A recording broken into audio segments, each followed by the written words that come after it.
Hello, my name is Shelley Rugg. I'm the gallery coordinator here at Gallery Route 1. Welcome and thank you for tuning in to our Box Show virtual Docent Talks. 2020 marks the 21st year for the Box Show, and it will be remembered as the virtual Box Show for many years to come. We are truly grateful to all the artists who donate their talents to make these delightful pieces for you to bid on, so that we can raise money for GROW's exhibitions and outreach programming. We have invited some very special Box Show artists and collectors to talk about the boxes so we can get a good look at the artistry and imagination that went into each work of art. Hello, I'm Shelley Rugg. I'm the gallery coordinator at Gallery Route 1. I think you already knew that. I got in the lottery for the Box Show, and it took me 7 years to get in the Box Show, and this was before I even moved here. And then I finally got in, and so this will be my 5th Box Show, and it's just a lot of fun to participate. And I find that doing art for the Box Show creates growth for me as an artist, so that's really, really cool. All right, let's get started looking at some boxes. Right here we have number 101 by Steve Pring. This piece is called Wood in a Box.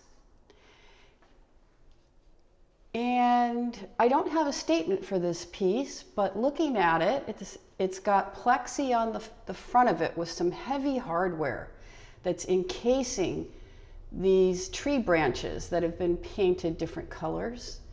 And I see on the side here a little snippet from the newspaper showing William Barr, Deep in Thought. Some spray paint on there. What's on the other side? Let's see. Oh, over here we have Kamala Harris. So there's a political message here that you, dear viewer, can figure out for yourself. Okay, box number 102 is by Carla Patterson. It's called The Act of Memory. I am my mother's daughter.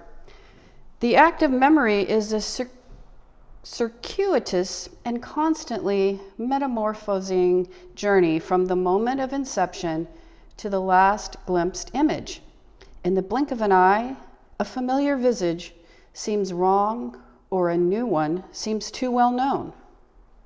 In the subtle difference in between the two lives the sleight of hand we call what we remember. And some wonderful surface treatment on this box, and intriguing colors and patterns. Beautiful. On to box number 103.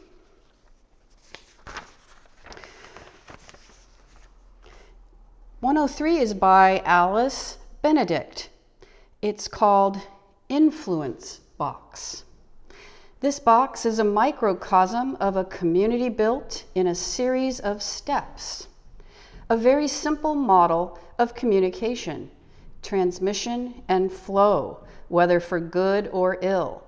The back of the box contains a slice of a branch, and I wanted to preserve it. The pine needles also quote tree growth and are durable and beautiful organic materials. And she's embedded all these pine needles into the box and very carefully placed a beautiful glowing red bead on the end of each. And then little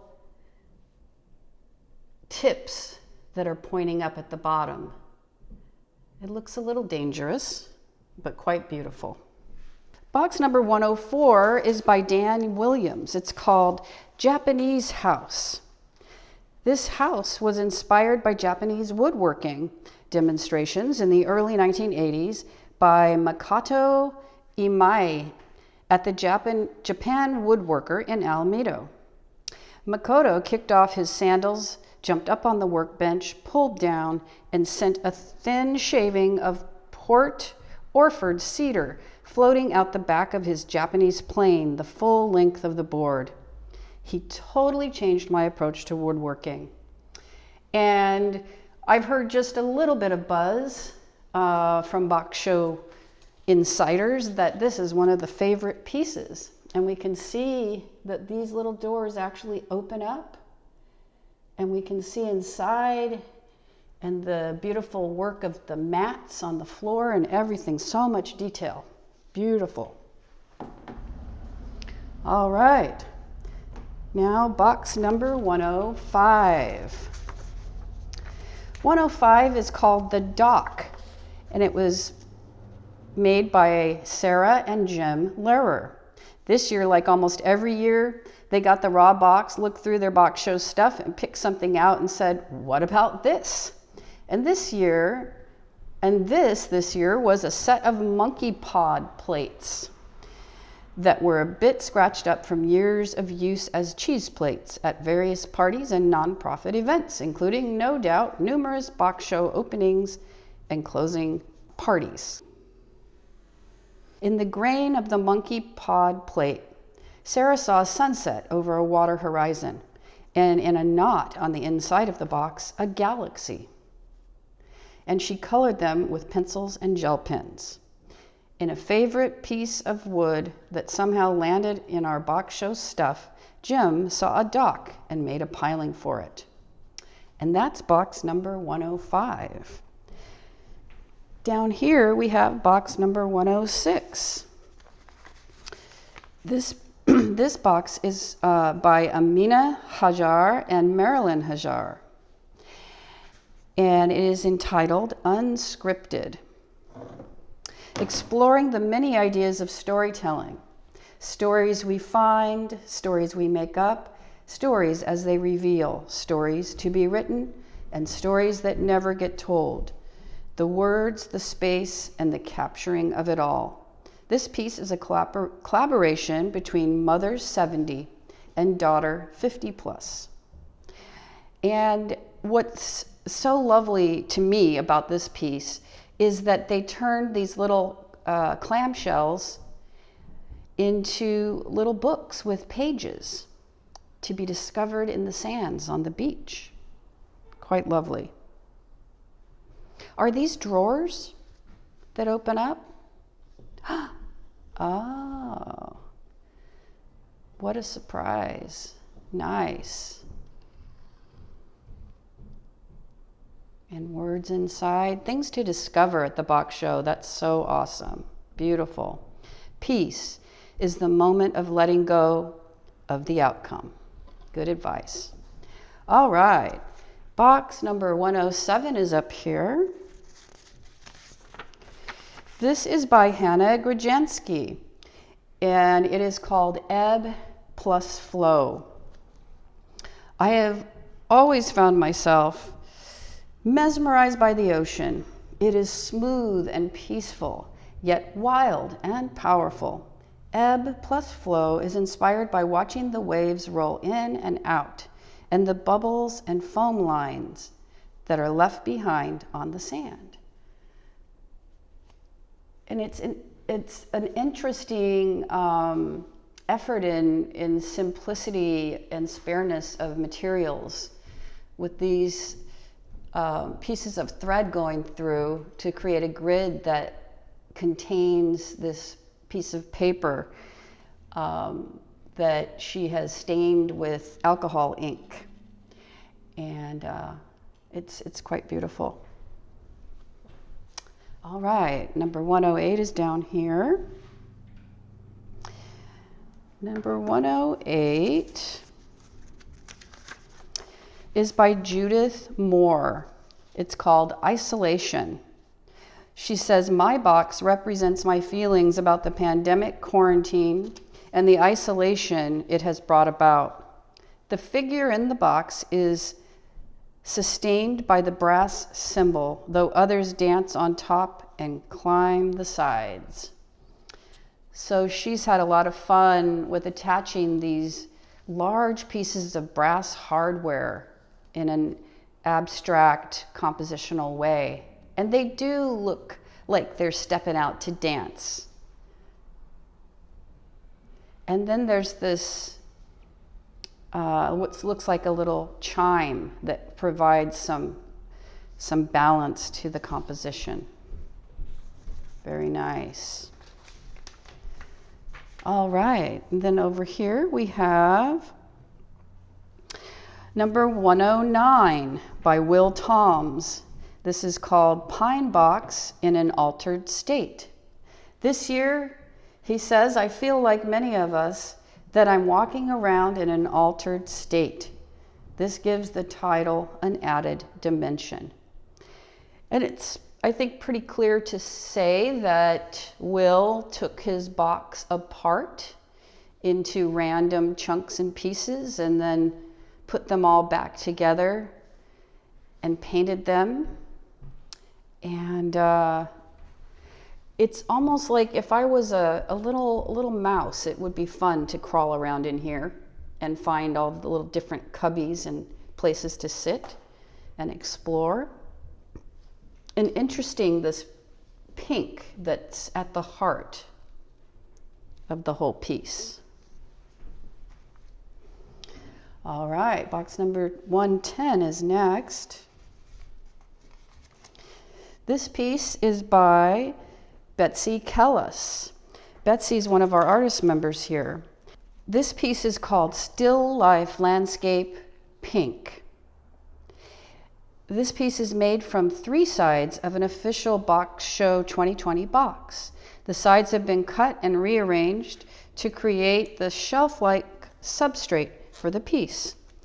The image is a mixed media painting on paper, and the objects are glazed ceramic. I am pleased to be a member of Gallery Route 1 and a second-time contributor to the Box Show. I am excited to offer Still Life Landscape Pink for your enjoyment and consideration. And it is really a beautiful, abstract, magical landscape, and it might make you think of being on another planet. It's quite lovely with these ceramic forms in the foreground.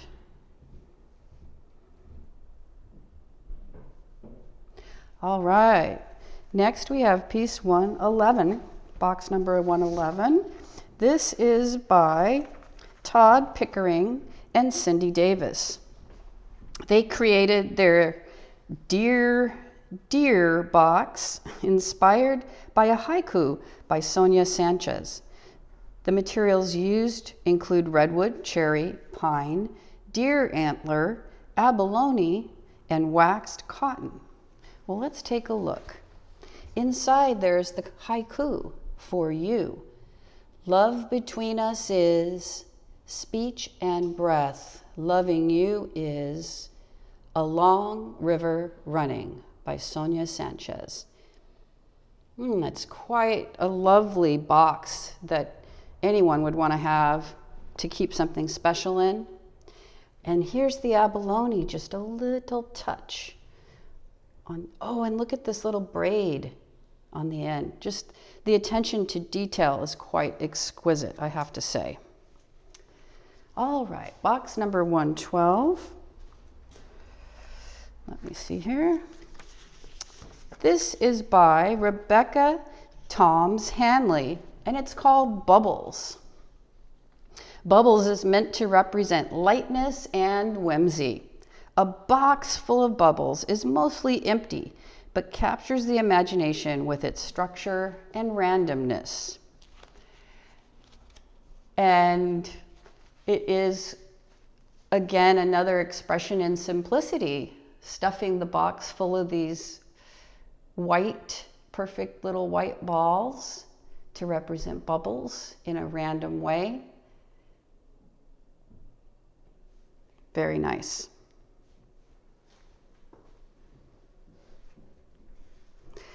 Okay, now we're on to number 113.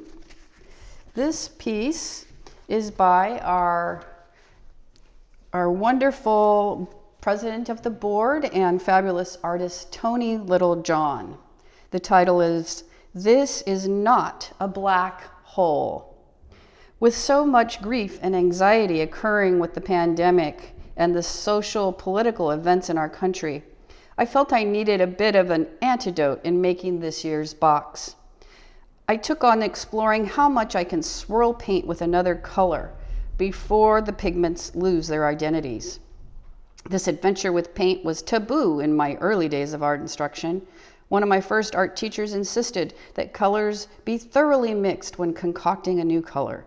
Well, that dictum operated many decades ago and became one of those art rules that I enjoy disobeying. All right, you got to see this piece. It's quite juicy with paint, I have to say. All right, next is number 114. Oops, sorry. This piece is by Inez Storer, and it's called Pavilion.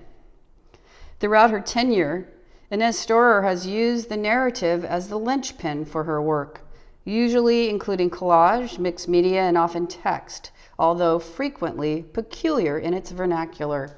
The images reflect that of a storyteller, which include her personal observations and interpretive reflections of current events, past memories, and magical thinking. The figures assume uncanny or ethereal aspects, as well as a sense of precarious balance. There may also be a sense of irony to further develop her personal commentary. And a quote by André Breton: "The man who can't visualize a horse galloping on a tomato is an idiot." Well, there you have it. All right. Down here on the floor, we have box number 115. This piece is by Todd Fellows. The title is Hindsight. And we don't have a statement from Todd, but looking at these two ice creams, one of which is melting, maybe in hindsight, we would have been a little more careful with our ice cream so it didn't land on the ground and start to melt. Exquisite craftsmanship on these pieces, and a sense of whimsy for sure. A lot of fun. People always wonder how Todd takes the square box and turns it into who knows what, but he works his magic every time. Quite cool. All right, on to box number 116. This is by Kathleen Kimber. It's called Roots That Go Back to Zero. There are two ideas that resonate deeply with me and that are the inspiration for this piece. The first is that everything that now exists in the universe came into being at the Big Bang. And the second is how amazing it is to think that there's an unbroken thread or line from each being alive today back to the first single-celled living organisms.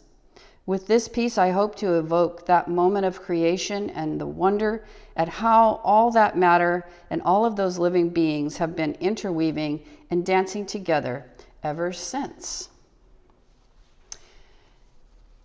And what is in the palm of the hands there? Some kind of vessel that all the threads are spilling out of. All right. Next we have box number 117. This is by Gary Rosenblatt. This piece is called Tibetan COVID-19 Protection Mandala. And it looks like there's a little bit of COVID on the very top of this, what seems to be a sort of altar to, I guess, protect us from COVID-19. And the little mandala in the middle gives us something to focus on so that we can stay positive and healthy and whole. And so that we can remember to care about others that are in our environment as well.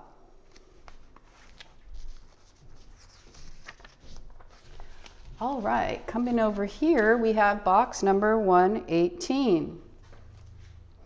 This is by Donita Decker. It's called My Place of Refuge.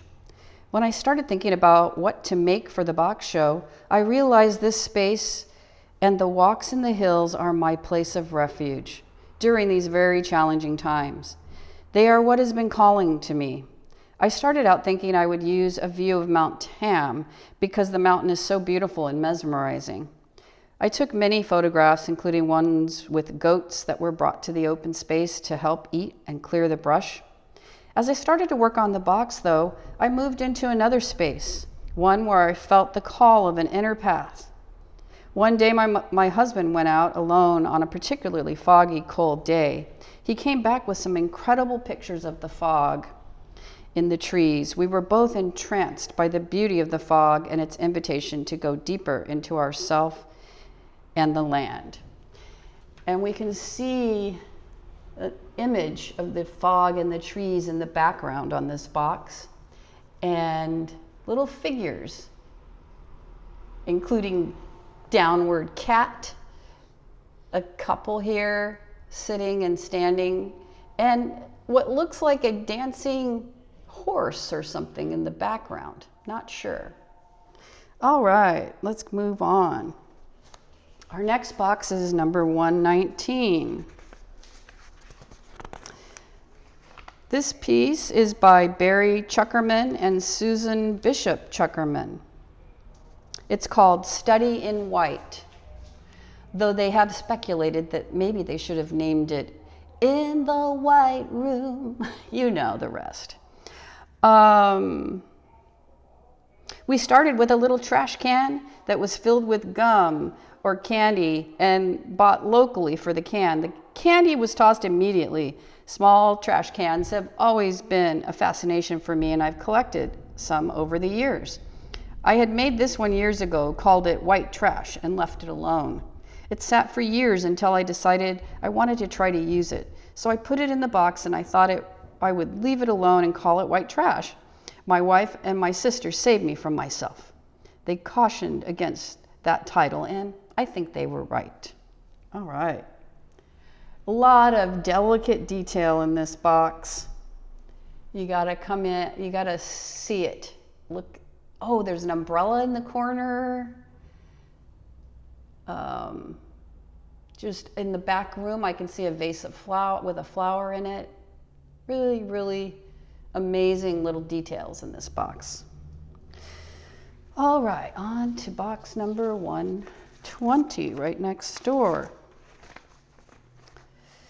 This piece is by Richard Esteb, and it is called A Peek into My World.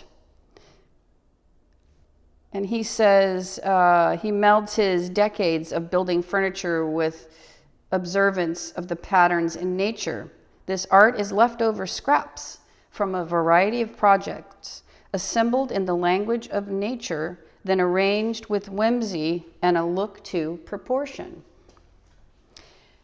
And again, I see a really fun zone for mice myself, or fairies, miniature people, places to climb around and sit, peepholes to peek out of. It's like a little wooden playground. At least that's what it is to me. Ooh, noisy outside today. The weekend has begun in Point Reyes. Oh, right up here we have number 121. This is by artist member Austin Buckingham, who's a printmaker and photographer.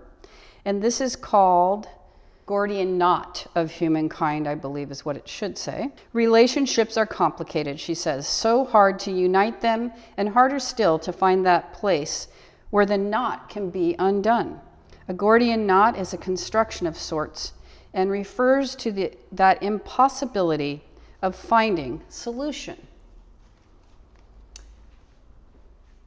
And this piece has layers of paper stacked on top of each other and holes cut in and layered through. and mounted on a piece of the box, it looks like. All right, this next box is number 122 by Paula Fava, it looks like, and I apologize if I've said the name wrong. This is called Reflecting the Mother. And this piece, it looks like encaustic. And it's got lots of layers of pattern, of like a rose pattern. Layers and layers and layers under the wax, and an image of a woman, and possible symbols embedded here and there, but it's quite magical and introspective. Reflecting the Mother. Okay, next we have number 123 by Shook Chung. This is called Hope in Dark Times. And I quite love this piece right off the bat. I love the texture of the different kinds of papers that were used and layered in collage on the surface of this box. Quite lovely. My deeply rooted passion for art and design is inspired by the divine proportion found in nature. As a graphic designer and artist living in Sonoma County, I am pointedly conscientious of my surroundings. While walking, I see the same landscapes from paths my feet have ambled along time and time again, but I attempt to view what's before me from a different perspective. Observing a setting with deliberate intent to consider another viewpoint pushes me to get creative, see new details. Fascinating tactile and visual textures emerge which inform my process of layering papers and tinkering with composition and color choice. The resulting patterns, shapes, textures, and colors all reflect emotions and feelings drawn from my surroundings. Box number 124 is by Mara Stolero Nelson. And this piece is entitled Box 2020. She says, I love doing the box show. Every year it gives me an opportunity to make an unexpected shaped box and challenge myself to create something lovely to look at. I like to make things that can be used for daily pleasure and comfort. This year, I put a lid on the box, and it is a playful place to put your treasures. I have put a delicious smelling pillow of pine balsam inside for your olfactory pleasure. Use it and enjoy it. And this is quite fun too, with these pom-pom tassels on the edge, and we can see how it looks when it's closed. It's got fabric covering the entire surface, and it's just colorful and fun. Definitely will make a special place for someone to keep some very special treasures. All right, and then over here we have box number 125. This piece is by Leslie Gray McFadden, and it's called Shangri-La. And we don't currently have a statement from Leslie, but I can look at this and tell you that she's found all sorts of little wooden objects. Some of them look like spindles for thread, little blocks, all sorts of wooden objects, and then she's put feet on her box to elevate it. Oh, I see a Scrabble tray here and some dominoes.